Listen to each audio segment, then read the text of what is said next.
आगे जी injunction. Injunction ठीक है 45 से 51 तक नहीं करनी है? मैडम, वो ओमिटेड है, वो हिस्सा ही नहीं है, वो पहले ही जी जी। आपका ओमिटेड है। ओमिट मतलब वो इस वक्त आपके सिलेबस का हिस्सा नहीं है, पार्ट का हिस्सा नहीं है। जी सर ठीक।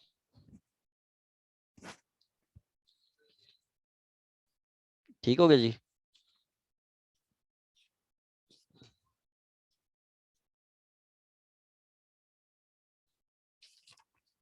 अच्छा, इंजेक्शन क्या होता है, कोई बताएगा इंजेक्शन क्या होता है? सर स्टे ऑर्डर जो होता है वो जो मेन लाइन होता है आई थिंक। ठीक हो गया, ठीक हो गया। और कोई?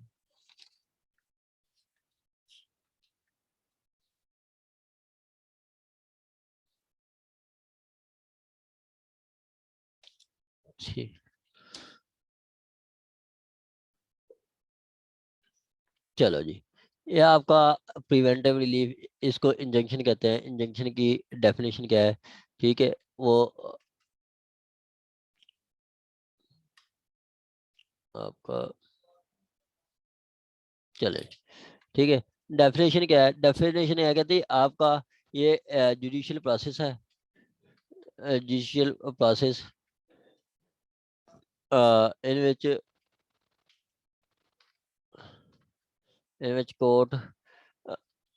court refrain from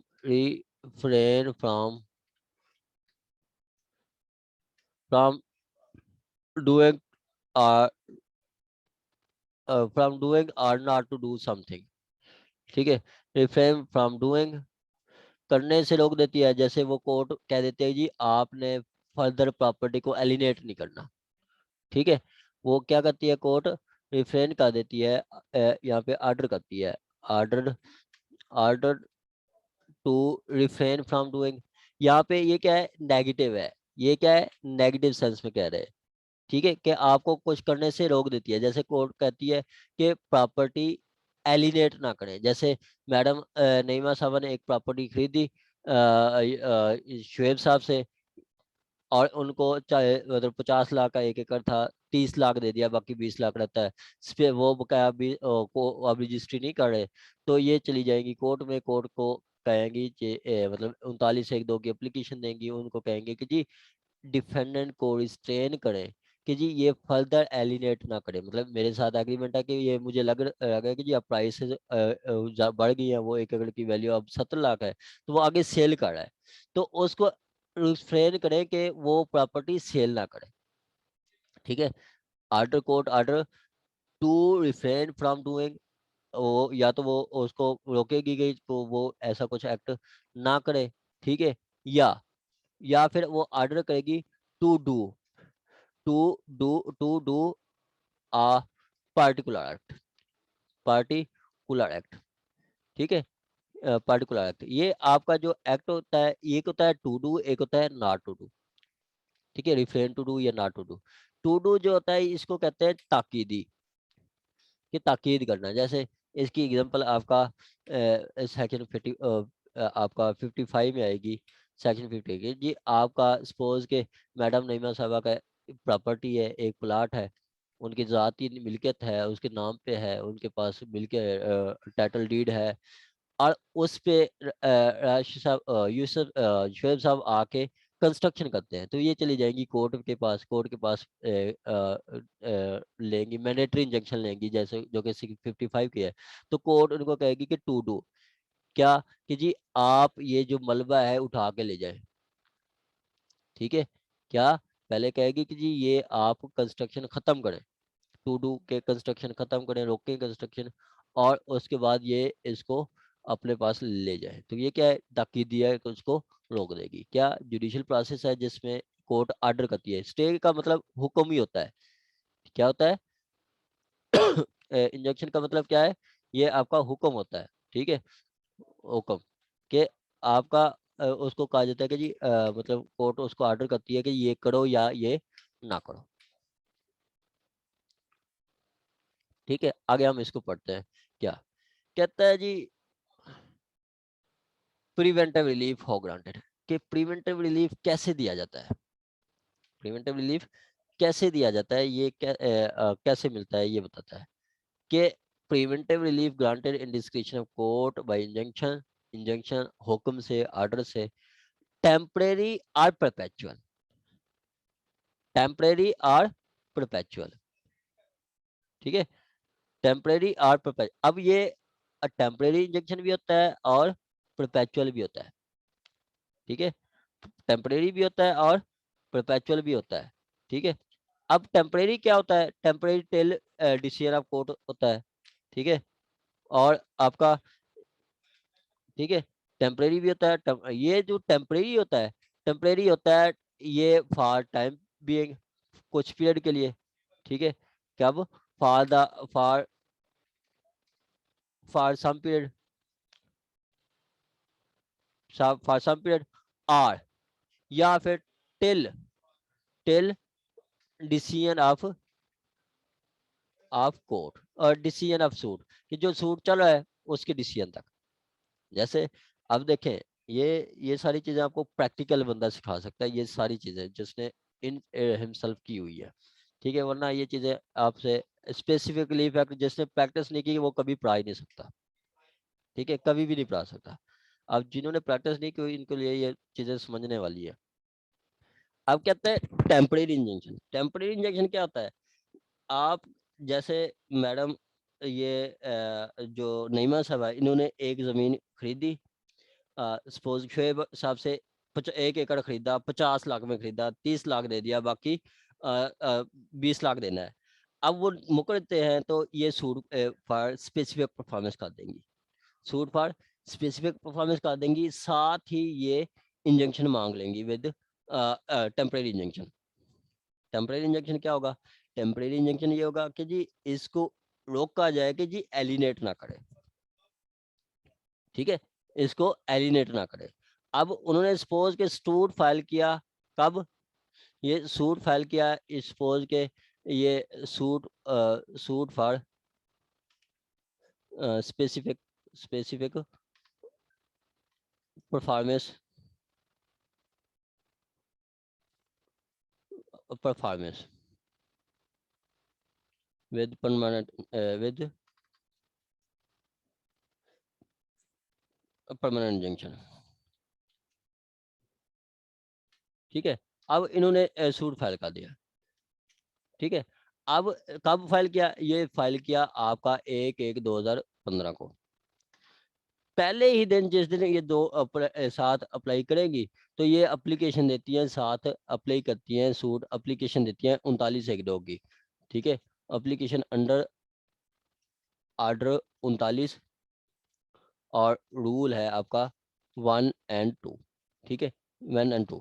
ये एप्लीकेशन देती है कि जी इस पर्सन को कहा जाएगा कि जी ये प्रॉपर्टी एलिनेट ना करे। अब जब ये उन्होंने किया तो कोर्ट ने स्टे दे दिया, कोर्ट ने स्टे दे दिया, कब, स्टे ग्रांटेड, स्टे ग्रांटेड, ये उसी दिन आपको स्टे मिल जाते हैं, ठीक है, जिसको ग्रांट किया जाता है वो लाजमी दे देते हैं, जब आप इस तरह का करते हैं तो वो स्टे ग्रांट करते हैं। वो आपका होता है टेम्परेरी इंजेक्शन, वो देते हैं, पहला जो भी स्टे होता है वो 14 दिन से ज्यादा नहीं होता, ठीक है, ये इसको कहते हैं स्टे ग्रांटेड, या इसको कहते हैं ad interim relief, ad interim relief, ठीक है। ये आपका 14 दिन से ज्यादा नहीं होता किसी भी स्टेज पे, ठीक है। अब 14 दिन के लिए फॉर 14 डेज, ठीक है। अब 14 दिन के लिए उनको दे दिया जाएगा कि जी आपका let the respondent are directed not to alienate the suit property till the date और नेक्स्ट डेट जो भी वो डालेंगे, सपोज के वो डाल देते हैं आपकी 15/1/2015 तक, ठीक है, 2015 तक वो कह देते हैं कि जी ये स्टे ना ग्रांट करें, तो ये क्या है, ये टेम्परेरी रिलीफ है, ये टेम्परेरी स्टे है। अब उसके बाद क्या होगा, यही इसके बाद वो क्या होगा कि ये रिटर्न अप्लाई आएगा, ठीक है, ये डिफेंडेंट क्या होगा, डिफेंडेंट फाइल करेगा, defendant file file return statement file करेगा ठीक हो गया। रिटर्न स्टेटमेंट के बाद आर्गुमेंट्स होंगे, return statement, file return statement, return statement, ठीक हो गया। और उसके बाद आर्गुमेंट्स होंगे, आर्गुमेंट्स किस पे होंगे, आर्गुमेंट्स। देन उसके बाद जब रिटर्न स्टेटमेंट आ जाएगा, आपका आर्गुमेंट्स होगा जो स्टार में स्टे दिया गया है, कब, 115 मतलब 1/1/2015 वाला स्टे। देन आपका arguments on 39 application 39A, on application 39(1)(2), इसके इस पे जो है आपका आर्गुमेंट्स होंगे, इस पे आर्गुमेंट्स होंगे, आर्गुमेंट्स होंगे। तो कोर्ट की मर्जी है, कोर्ट की मर्जी है, चाहे तो उसको यही जो आपका एड इंटरम रिलीफ है, क्या यही एड इंटरम रिलीफ इसको या तो कंफर्म करे या डिसअलाउ कर दे, ठीक है, या तो कंफर्म करे या डिसअलाउ कर दे, ठीक है।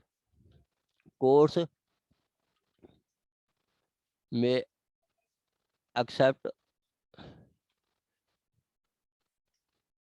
39(1)(2), ठीक है, आर आर डिसमिस दी, आर डिसमिस, आर डिसमिस, ठीक है, या तो उसको कंफर्म करेगी या डिसमिस करेगी 39(1)(2) को।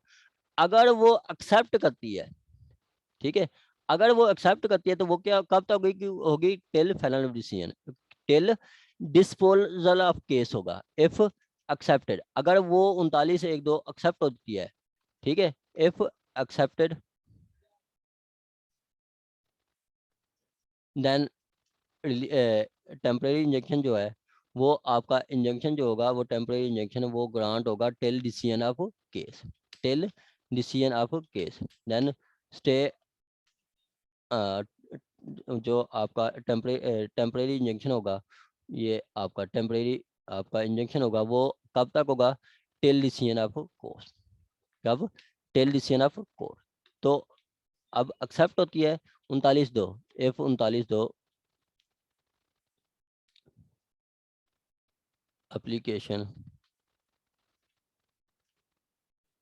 अंडर 39 रूल 1 और 2 एक्सेप्ट होती है, ठीक है, तो देन क्या होगा, तो टेम्परेरी इंजेक्शन कब तक होगा, temporary injection will for temporary injection होगा till decision of suit, temporary injection run injection start continue, ये आपका कंटिन्यू रहेगा कब, till decision of case, till decision of case. ये है आपका टेम्परेरी इंजेक्शन, ये डिटेल में है, इससे ज्यादा कोई डिटेल नहीं है, ठीक है, इससे ज्यादा कोई डिटेल नहीं है, ये सारा डिटेल में है जी। आपका कब तक होगा, टिल आपका डिसीजन ऑफ कोर्ट, ठीक है, टिल डिसीजन ऑफ कोर्ट।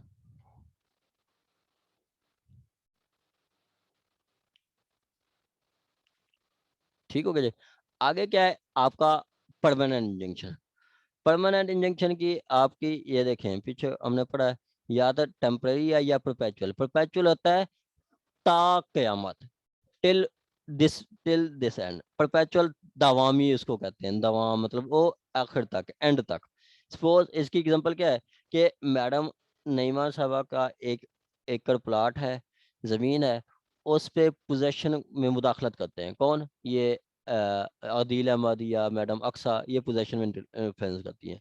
अब उसका जाती है तो वो क्या करेंगी, सूट परमानेंट इंजेक्शन फाइल करेंगी, परमानेंट इंजेक्शन वो कहेंगे जी इनको आपका परपेचुअली इनको रिस्ट्रेन किया जाएगा, कभी भी मेरे पोजेशन में इंटरफेयर ना करें, तो उनको परपेचुअली कहा जाएगा ताकि क़यामत वो आपके पोजेशन में इंटरफेयर नहीं करेंगे। ये है आपका परपेचुअल इंजेक्शन,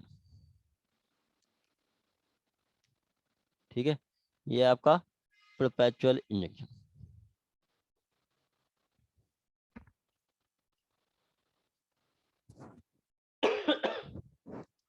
अच्छा जी, आ गया जी आपका, सिंपली है temporary injection or such that continue until specified time, ये आपका स्पेसिफाइड टाइम, जैसे आपका सपोज के पहले इंटरम लीव आपका कितनी देर चलता है, फॉर 14 डेज, ठीक है, 14 दिन के लिए। उसके बाद नोटिस आते हैं, उसके बाद until further order of the court they may be granted at any period of suit or regulated under CPC। ठीक हो गया। आगे कहता है perpetual injunction, perpetual injunction can be only granted by court in the way of decree. उसकी decree होती है, वो आपका टेम्परेरी इंजंक्शन ऑर्डर होता है, ये डिक्री होती है आपकी परमानेंट इंजंक्शन की। ठीक हो गया, ये डिक्री होती है। Made on the hearing of upon made hearing,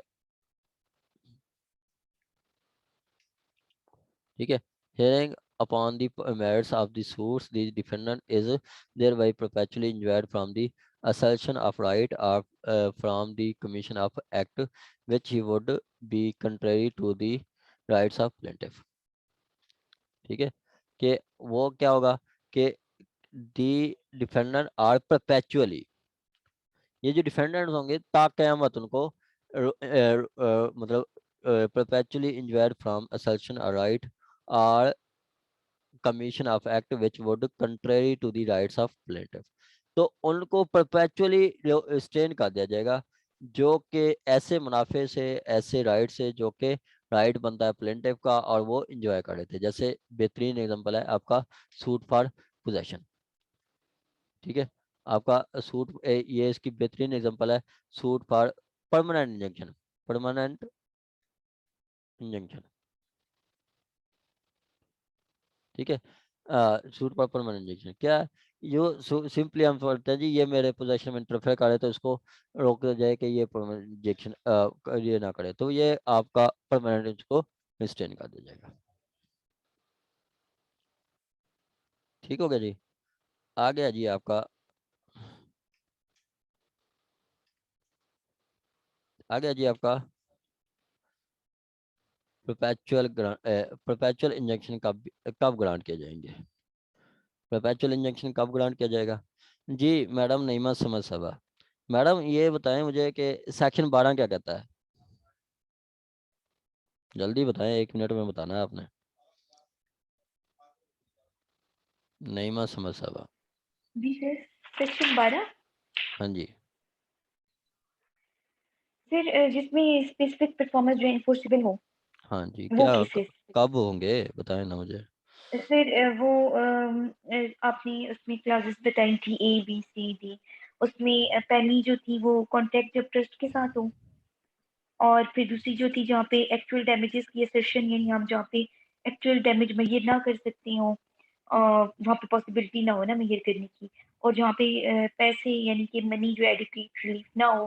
फिर से जो डी क्लॉज थी वो पिक्यूनियरी कंपनसेशन जो है ना, जहाँ पे ऑब्टेन ना की जा सकती हो, हाँ जहाँ पे हासिल, यानी मॉनेटरी, जी सर, हासिल ना की मॉनेटरी जा रिलीफ सकती ना हो। किया जा सकता हो, ऐसी सूरतों में हासिल, आपका स्पेसिफिक परफॉर्मेंस लाजमी होगी, जी ऐसी जगहों पे स्पेसिफिक परफॉर्मेंस लाजमी होगी। यहाँ पे भी वो कह रहा है कि जी परपेचुअल इंजेक्शन कब दिया जाएगा, ऐसी जगहों पे जहाँ पे ये 4 कंडीशन होंगी और लास्ट में एक कंडीशन है जहाँ पे आपका मल्टीप्लिसिटी ऑफ जुडिशियल प्रोसीडिंग, जब आपको लगे कि जी अगर स्टे ना दिया गया तो वो आपका मजीद सूट्स आ जाएंगे। ठीक है, मजीद वो डॉक्यूमेंट मजीद इस्तेमाल होगा, तो वहाँ पे भी आपका स्टे परपेचुअल इंजेक्शन लाजमी दिया जाएगा। ठीक हो गया। कहता है a perpetual injunction is subject to provision and contained in this chapter। A perpetual injunction, a perpetual injunction may be granted to prevent the breach of an obligation, to breach of an obligation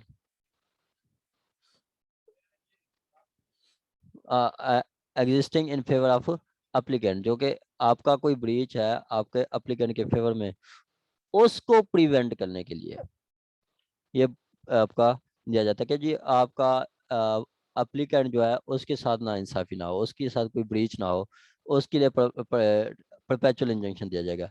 weather expressly, वो जो उसकी obligation है वो express हो या implied हो। ठीक है, एक्सप्रेस कब होती है, एक्सप्रेस होती है भाई आपका रिटर्न वर्ड, क्या भाई रिटर्न स्पोकन वर्ड, या आपका इम्प्लीकेशन होती है भाई आपका ठीक है। आपका इम्प्लीकेशन एक्सप्रेसली या इम्प्लाइड होता है by way of business, by मतलब बिजनेस से, कि मतलब इसकी मैं एग्जांपल देता हूँ कि जी जैसे एक घर में एक कुक रखा गया है, उसको कहा गया कि जी घर का खाना बनाना है। उसके बाद इम्प्लाइड कंडीशन ऑब्लिगेशन, उसकी इम्प्लाइड ऑब्लिगेशन है कि जी अगर मेहमान आ जाएंगे तो उसका भी वो खाना बनाएगा। ठीक है, तो ये है आपका इम्प्लाइड। अब उसकी ऑब्लिगेशन को, मतलब प्लेंटिफ के साथ जो ऑब्लिगेशन की गई है उसको ब्रीच करने से बचाने के लिए आपका इंजंक्शन दिया जाएगा। ठीक है, when obligation rise from contract, वही ऑब्लिगेशन आपके कॉन्ट्रैक्ट से हो सकती है।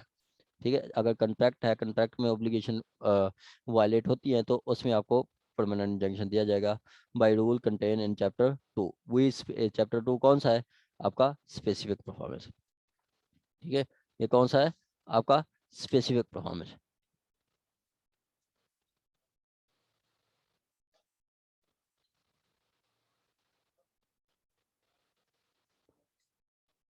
ठीक है। आगे कहता है व्हेन डिफेंडेंट, अब कंडीशन कौन सी होगी? कहता है when defendant invade or threaten to invade, जब वो डिफेंडर आपका हमला करे या ऐसा कोई एक्ट करे या उसकी धमकी लगाए, इन्वेड करे या उसकी धमकी लगाए। ठीक है, the plaintiff rights to or enjoyment of property, right to our enjoyment of property, the court में perpetual injunction, कोर्ट में ग्रांट perpetual injunction। कोर्ट क्या है? perpetual injunction ग्रांट करेगी इन केसेस में। किन केसेस में? सिंपली वही है कि जब आपका जो कंट्रैक्ट है वो आपका,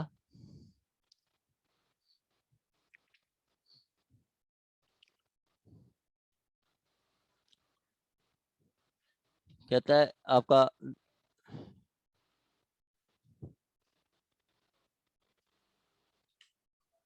कि where defendant trust as trustee and applicant plaintiff is proper of property for plaintiff. अब डिफेंडेंट जो है ट्रस्टी है और प्रॉपर्टी किसकी है? प्लेंटिव की है। मतलब इमरान खान अपने ट्रस्टी के खिलाफ चला जाता है कोर्ट में। ठीक है, तो ट्रस्टी के साथ उसकी कोई ओब्लिगेशन होती है ट्रस्टी की, और ट्रस्टी वो ओब्लिगेशन को वायलेट करता है तो इमरान खान चला जाएगा कोर्ट में, ट्रस्ट चला जाएगा कोर्ट में। तो वो वहाँ पे उसको परमानेंट इंजेक्शन लाजमी दिया जाएगा। जब उसी कंट्रैक्ट के एक्चुअल डैमेजेस को सर्टेन करने का कोई तरीका नहीं होगा तो वहां पे भी परमानेंट इंजेक्शन लाजमी दिया जाएगा। आगे कहता है जब इन्वेयर इज सच आ when invasion is such a pecuniary compensation is would not be adequate relief, pecuniary compensation adequate relief नहीं है तो वहां पे भी लाजमी दिया जाएगा। ठीक है, वहां पे भी आपका परमानेंट इंजेक्शन लाजमी दिया जाएगा। अगर कहता है where probable pecuniary compensation can not be got, pecuniary compensation नहीं दिए जाएंगे। मतलब आपका जो पैकेज मतलब मनी एडुकेट रिलीफ नहीं है और मनी हासिल ही नहीं कर सकते। सपोज कि मैडम उसने मैडम नईमा साहबा ने 1 एकड़ सेल किया, शेख साहब को उन्होंने 20 लाख पे किया, बाकी 10 लाख देने हैं, वो बाकी 10 लाख मिल ही नहीं सकते, उसके पास 10 ऐसी अमाउंट है ही नहीं। तो फिर उस सूरत में वो क्या होगा कि वो लाजमी उनको स्टे ग्रांट किया जाएगा। ठीक हो गया। लास्ट वन है जब आपका आपका मल्टीप्लिसिटी ऑफ सूट का खतरा हो, वहां पे भी परमानेंट इंजेक्शन परपेचुअल इंजेक्शन लाजमी दिया जाएगा।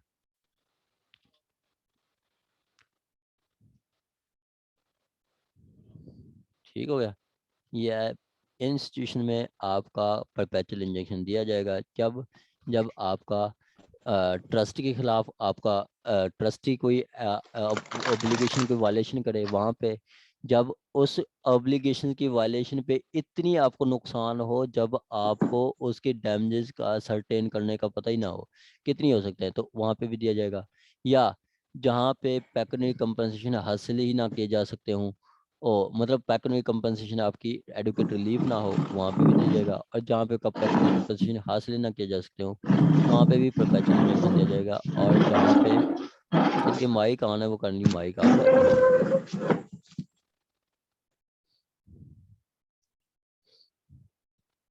आगे जहाँ पे मल्टीपल स्टे मतलब स्टे ना दिया गया तो सूट मजीद बढ़ जाएंगे, तो वहाँ पे भी इंजेक्शन लाजमी दिया जाएगा।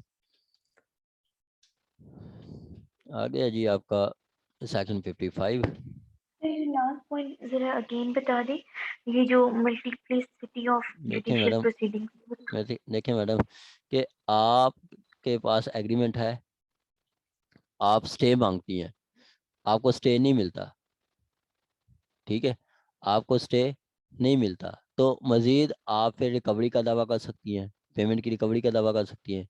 आप मतलब जो है एडीआर के पास चल जा सकती हैं, या आप एक और दावा दायर कर सकती हैं, ठीक है। ये क्या है, ये ऐसी सिचुएशन है जहाँ पे मजीद आपकी दावे लिटिगेशन बढ़ेगी, जहाँ पे ऐसा कोई खतरा हो वहां पे भी लाजमी दिया जाएगा इंजेक्शन। जी सर ठीक है, क्लियर हो गया। हाँ जी।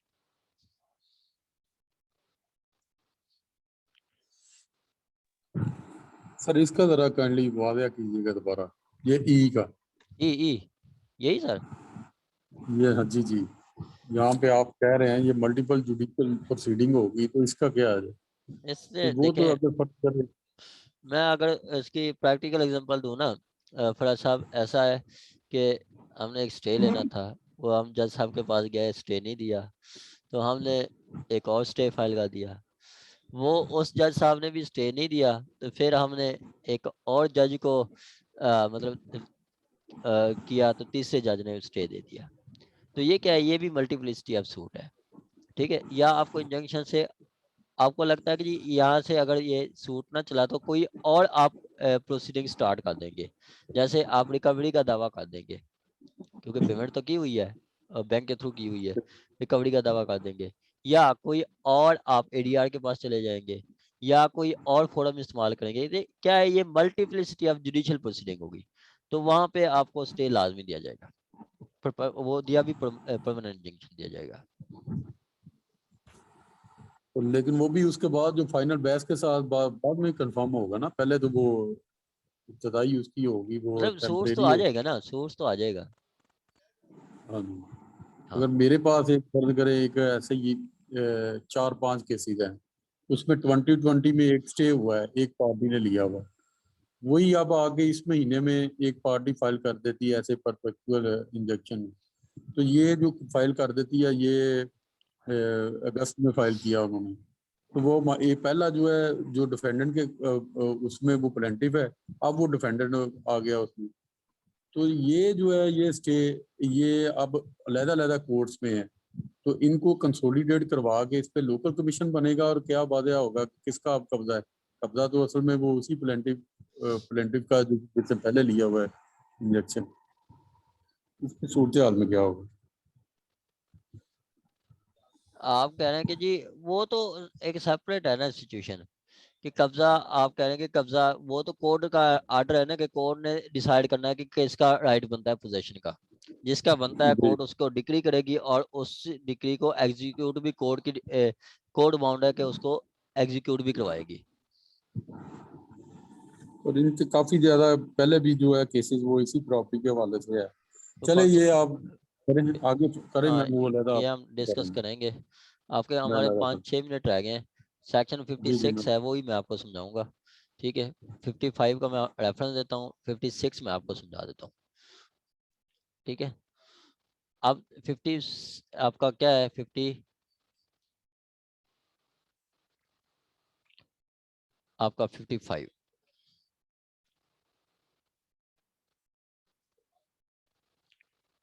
ये फिर मैंडेटरी इंजेक्शन है।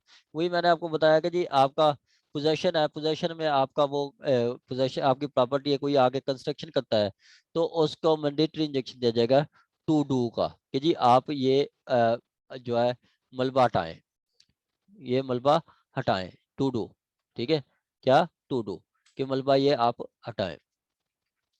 कहता है when prevent a breach of obligation it is necessary to compel the performance, it is necessary to compel the performance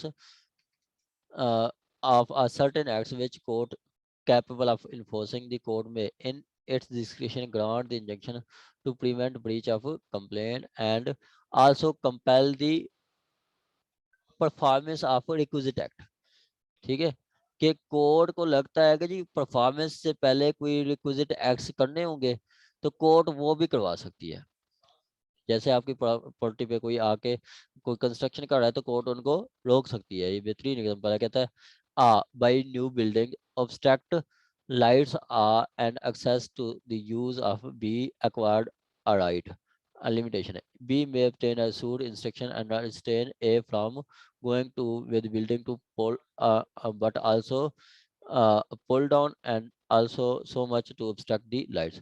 कि अब वो कहता है कि जी मिस्टर ए जो है वो बिल्डिंग बना रहा है जिससे पानी लाइट खत्म हो रही है, लाइट जो है लाइट ऑफिस में वो खत्म हो रहा है, तो कोर्ट उसको कह सकते हैं कि जी आप जो बिल्डिंग बनाई है वो आप गिराएं और उसका मलबा ले जाएं। ये पुल डाउन के वो बिल्डिंग गिराएं और अपना उसका मलबा ले जाएं। ये क्या है? मैंडेटरी इंजेक्शन है। इसमें क्या है? ताकीद गाड़ी है, टू डू गार्डर गाड़ी कि जी आप ये काम करें, आप ये काम करें। ठीक है। या इसके साथ दूसरी रजिस्ट्रेशन देखें, कहता है आपका आ A build house with eaves projecting over B's land. अब ए जो है बी की लैंड पे हाउस बना रहा है। ठीक है, बी की लैंड पे बी में sue for injection to pull down such eaves and so आप सो प्रोजेक्ट। तो वो दावा दायर कर सकता है कि जी वो आप कंस्ट्रक्शन गिराएं और ले जाएं अपना। तो ये क्या है? मैंडेटरी इंजेक्शन है, ये मैंडेटरी इंजेक्शन है। ठीक हो गया। आगे 56 है जी आपका कि जी किन सूतों में आपको इंजेक्शन नहीं दिया जाएगा, किन सूतों में आपको इंजेक्शन नहीं दिया जाएगा। ये सिचुएशन है। पहले सिंपल है, 2-3 मिनट रह गई है तो फिर मैं आपको सरसरी बताऊंगा, जो आपको समझ नहीं आई तो फिर बाद में पूछना है। क्या? Stay proceeding. किसी प्रोसीडिंग को स्टे करवाने के लिए आप इंजेक्शन आपको नहीं मिलेगा। मतलब सिविल कोर्ट में केस चल रहा है, आप कहेंगे वो केस स्टॉप कर दें, नहीं।